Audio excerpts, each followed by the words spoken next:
Okay, so once you get this front suspension part off, this front grill piece actually slides out.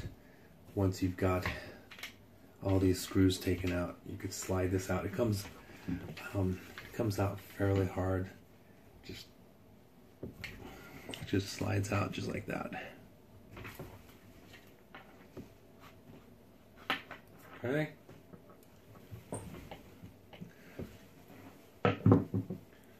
So when I modified this, the servo actually sits right in here. Okay. This part that you're seeing right here is actually a shim. I don't know how thick it is, but maybe an 1/8 inch thick, maybe less.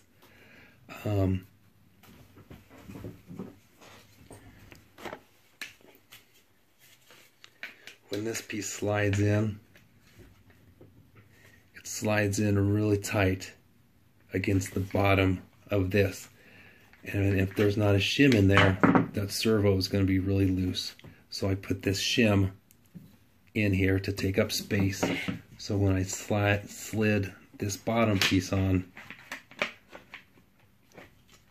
when I slid, the servo would be held in place nicely. It wouldn't move at all. So it's right here.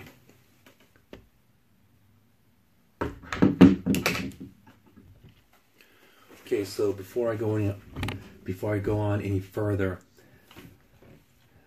these two pieces kind of clamshell together, and this piece is kind of holding it together. So I've got to remove this piece here, 2 screws here, and also there's one. Oh, I also have to remove these guys to remove these A-frame pieces of the suspension. Because there are some screws that I got to get to right in here. There's 1, 2, 3, 4 screws that have to come out, including these 2. So I'm going to go ahead and take those out, and then go from there. Okay, so once you get the springs off of here, I just put these in here just so I won't lose them, or so I know where they went. So this piece slides off just like this. Okay, I just slid that wires through here. Okay, next I'm gonna undo all these screws. So there turns out to be 6 screws. There's one up front. 1, 2, 3, 4, 5, which I had to remove this A-frame, and 6. So once you get those taken out, you can split this case, and you've got the gear. Oop, don't want to lose those screws. So you've got the gearing. There it is.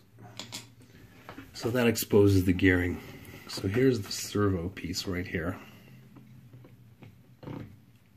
Oh yeah, I actually mounted it too. All right, I'll get some detailed pictures of that. I don't know if you could tell.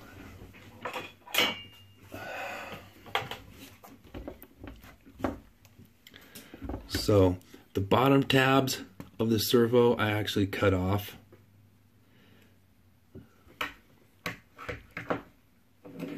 The tabs on here, I cut off the servo.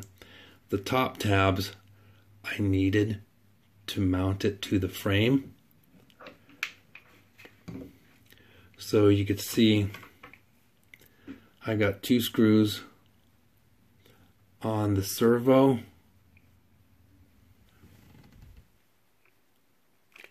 and 1 screw to the frame. It's not in focus, there we go. 1 screw to the frame, and that's what's holding the servo in place.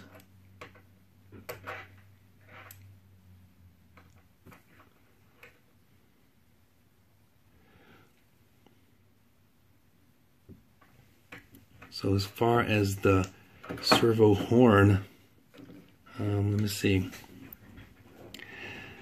This piece, the white piece, was stock.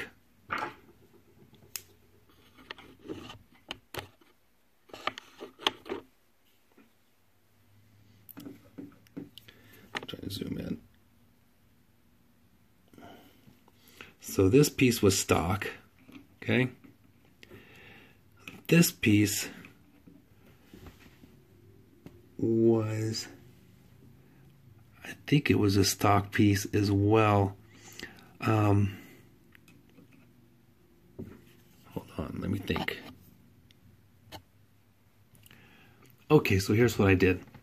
I had a piece of aluminum that I cut here, and I got some small hardware and attached to the servo, and I attached one to the plastic frame on this side.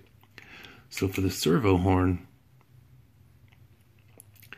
this piece was stock, the white piece. However, it did not fit onto the teeth, it did not mesh onto the teeth of the servo. So this piece, I believe, came with my servo because I used it to mesh with the teeth of the servo head. So I had to find the threads of the servo horn to screw it on. So this is not the screws that came with the servo, because I needed to get a longer screw to compensate for this distance. So this piece, it must have come from when I bought the servo. I had to get very, very small hardware because I tried to JB weld them together, but the JB weld didn't hold. So my steering, this was actually spinning instead of turning my wheels. So I had to find a way to permanently attach this. So I got very small hardware, and I put 2 screw holes on either side to secure it to this stock piece. And then I had to cut it a little bit short in order for this metal plate that goes on these steering arms, because that fits flat against there. So I had to cut that black piece right there. I don't know if you can see it or not. But anyway, here's this shim that I put along the bottom, so it would sit flush against this bottom piece. And that's about how I did it.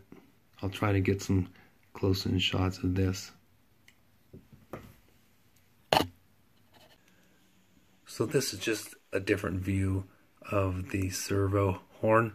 I've just swung it out to the outside where you can see the mounting hardware I used to secure the black piece to this white piece. This white piece, like I said, was stock, and I needed to use it to connect these steering arms. So on this black piece, there's 3 little ribs that come down, and I actually had to flatten those with like a little X-Acto knife to get them flat, so this washer would sit flat against the black piece. Also, I had to cut it. I forgot, it may have gone longer, but I had to cut it here in order for this metal piece to sit in its correct place like that. So that was about it. Okay, so one other thing that I forgot to mention, to improve the turning radius, I took my Dremel tool and I ground this stop back just a little bit more. I did that on both wheels. So what happens, it actually allowed for a tighter turning radius, because this is actually the stop that it uses.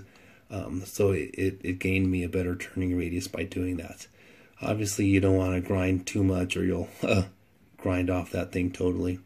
So that's another thing you could do to improve you're turning, because you definitely have the turning capacity with that new controller. I decided to replace the plastic servo horn. The teeth were stripping out and the steering was slipping. I purchased these from Amazon. They're aluminum servo horn, 25 teeth to fit the servo. I modified a bracket to attach the steering linkage. Here's one side of it. Here's a picture of the other side.